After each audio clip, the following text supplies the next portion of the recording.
my mom thinks she noticed my dressing because my mom's really big in fashion and dressing nice and always looking the best. So now that she bought all these clothes, have always made me dress nice. It's now like all of a sudden I just start dressing like under the weather all the time. Like I always have on sweatpants. You always catch me in a sweatshirt. Okay. So that was something that was concerning to her. Yeah, and she also said something about my music. What about the music? She you mean thinks the music that you sing or that you listen to? the music that I listen to might can influence me into a bad mood and start thinking down. Okay. So tell me about the music you listen to. Well, I listen to a lot of music that's made by depressed people. Okay. Like they're going through things and they put in their music because that's like how they talk. Okay. And I feel like that's how they cope with their things, which is cool for them, but I feel like the music can change your whole mood. Okay. That was the whole point of music, I think. It's just to change how a person feels. Change how they feel. Do you agree with your mom about the music that you listen to? Sometimes I do, Okay. but sometimes I have this thought where she wouldn't understand because her music is so different from our music. Okay. It's a new generation. But then those nights where I think bad and think about all the depression things I think about, it's usually listening to the music that she talks about. Okay. So that music that you listen to is kind of sad, down. And when you listen to it, do you notice you feel sadder? I feel like I feel the music way more when I'm going through stuff. Okay. So if I'm feeling depressed and I'm listening to something, it's gonna make me feel even more down. Okay. Because it feel like another person just going through what I'm going through. Okay. So you do agree with your mom that the music does make you feel. Okay. Okay. All right. So I hear you say the music about depressed. Do you know about depression or have you heard things about depression?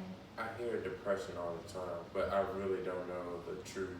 I never thought to just look up the true definition of depression. I know it's when you feel down. Okay. All right. Have you thought before that you may be depressed, or has anyone told you before that they think you are depressed? Or? Yeah, when my friends brought it to my attention that I have been acting different, they use depressed.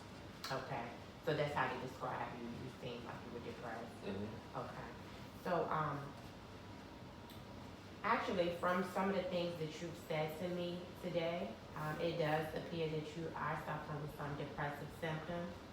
When you talk about like the isolation, when you don't want to do things you used to enjoy doing, the sadness, feeling lonely, those are depressive symptoms. And so it does appear that you are suffering with those things from what you told me today. And so what I want to do today is kind of help you with some tools that you can use to try to help manage those symptoms, okay? And so with depression and when people have experienced depressive symptoms, I want to try to teach them ways in which they can cope and deal with those symptoms that they are suffering with. So have you ever heard about coping skills? Have you ever heard that term before? I heard of it. I never knew what it meant. Okay. But it sounds like something that people should do when they have when they're down. Okay. But I don't really know. Yeah. Okay, so coping skills are just ways in which people handle those depressive symptoms or manage any type of symptoms, way to cope with it so you won't be isolated and you won't feel so sad, and it's just different behaviors and activities you can engage in to help possibly improve your mood. So I know that you said at one time your friends were big with helping you feel better.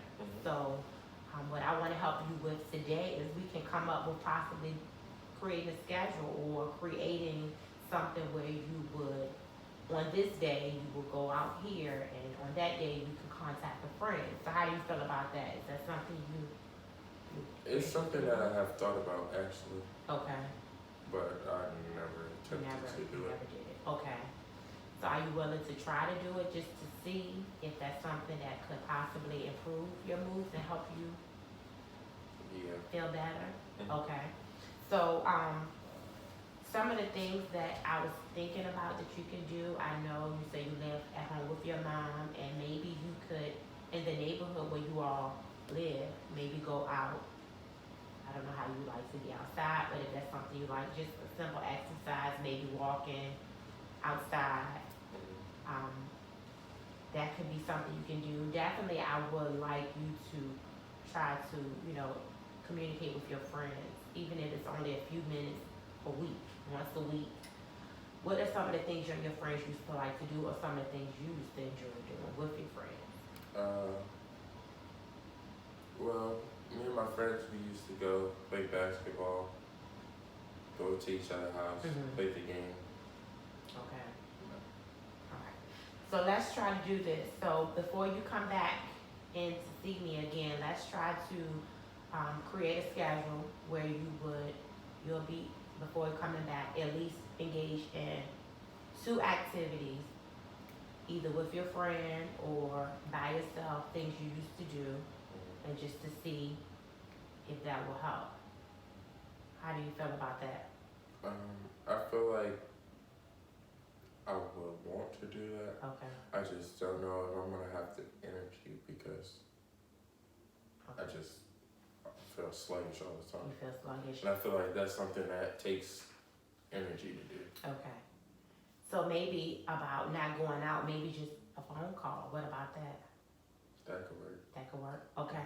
So how about we can decide on at least calling at least a friend? Mhm.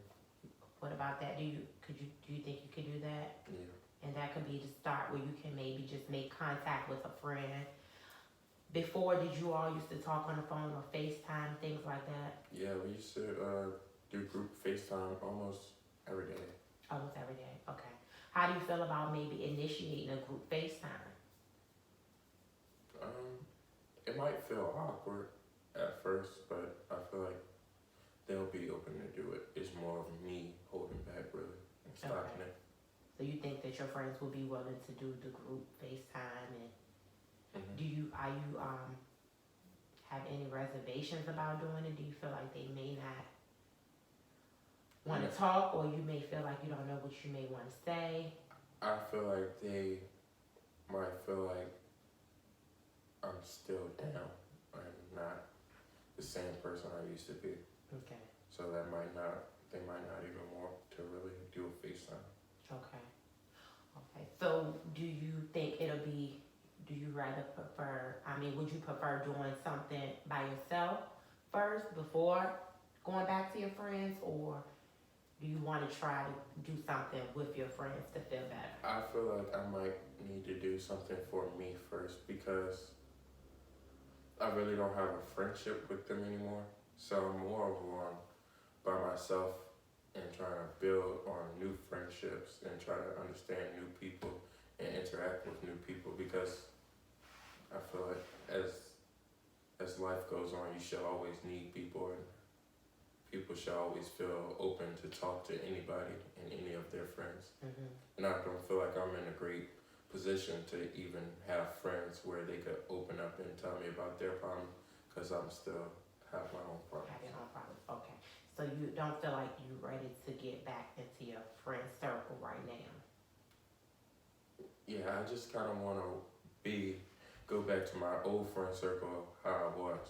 I don't want to go to them as a different person because they're going to feel like I'm already being different to them now. Okay. So right now you're feeling like you're too down, too sad to go back to your friend. Mm-hmm. Okay. Well, that's a good point. So let's think about something that you can do by yourself that could possibly make you feel better. I know you said basketball was something you enjoy doing. Mm-hmm. What other things did you enjoy doing before? Really, just being on the game and Okay. interacting with people on the game. Okay. And that lately you haven't been doing that either? No. Okay. So let's do this. I'm going to give you a homework assignment. And so before you come back, I would like for you to try to engage in at least one activity by yourself. So whether it be go out and go shoot some hoops by yourself, or get on the video game and play for a few minutes. Even if you can't do it for an extended amount of time, at least try to do it for about 15 to 20 minutes. And then what I would like you to do is just write down how you felt before you went to do the activity, and then after you did the activity. Okay? So before you come back, we're going to do at least one activity, and you're going to journal how you felt before you did the activity, and then how you felt after the activity. Okay? So what do you think about that? Do you think that's something that you're willing to do? Yeah. Okay. So what we'll do is I'll see you in 2 weeks, and then we'll just review that. Before we end the session, do you have any questions or concerns that you want to address before we end today? No concerns. Any Just, questions? not too many questions. I just wanna understand how is this gonna help me? How is what part? Us. Coming to therapy? Okay. So the goal is to help try to figure out I guess you kind of know what's causing the depression, but the goal is to help you learn ways to manage your depression or the depressive symptoms that you're suffering with. So that will be the purpose of our relationship. So we will come in and we would, like we did today. Today was more of an introduction, but as time go on, we'll provide you with more education and more coping mechanisms. Okay? All right, any other questions or concerns? Okay, thank you, and I'll see you in 2 weeks. Okay.